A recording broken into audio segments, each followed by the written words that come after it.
Hey there, my little darlings. Now, we're back at it again. So, today I have decided I want to talk about another specific album that I really like a lot. This is probably the one I have, if I'm ever in the mood of listening to just 80s pop, this is probably one of the albums that I really put on the most. It's probably the one, yeah, this is probably the one I put on the most. And that, of course, is the album, the band's, I believe, 11th studio album released back in 1984. And that, of course, is The Works. After the clunker that obviously were Hot Space, Queen was not in a very good place. So they were like, okay, it's time to give them The Works. And trust me, this is just, it's a great album. I don't care what anybody says. I think it's absolutely terrific. So with that, obviously the albums, so let's just get right into this.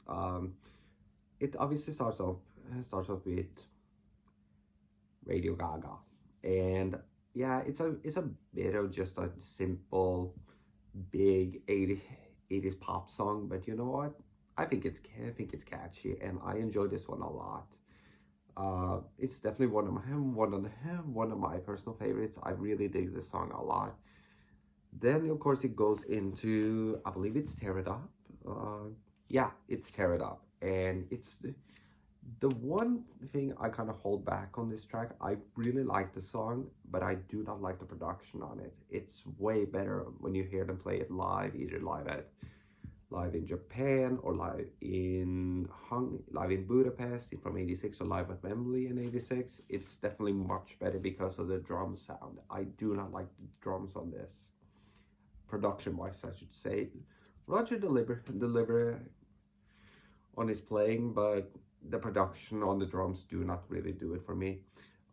It's a hard life. Yeah, I enjoy it. It's a very simple kind of poppy power ballady song from Freddie. I really like this one. It's definitely been one. Honestly, it's probably the one song on here that has grown on me the most.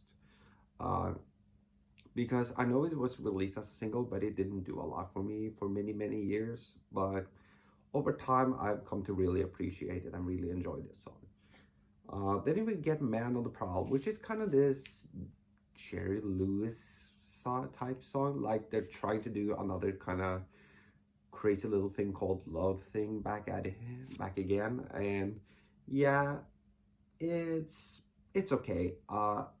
Yeah, I really don't really think it holds a candle. I'll much rather bring back that Leroy Brown or Crazy Little Thing called Love over this one any day. So yeah, not necessarily the greatest thing. Then we get Machines Back to Humans, which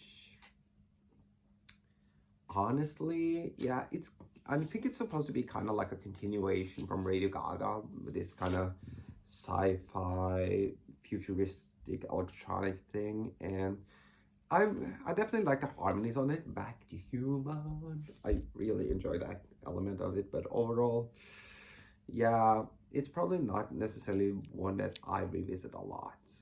It's definitely a great opener, at least using the intro, at least for the '84 tour. It's pretty cool. I Want to Break Free, obviously it's a classic, everybody, but it's a bit overplayed for me because whenever I go out either to for drinks with friends or to a bar or a pub or whatever, at some point this song comes on, and every karaoke bar, like every uh, guy sitting and performing at the pub at the piano, he is obviously going to do this song at some point, and I'm a little burned out on it, but it's a good song, but I'm kind of burnt out, excuse me, on it.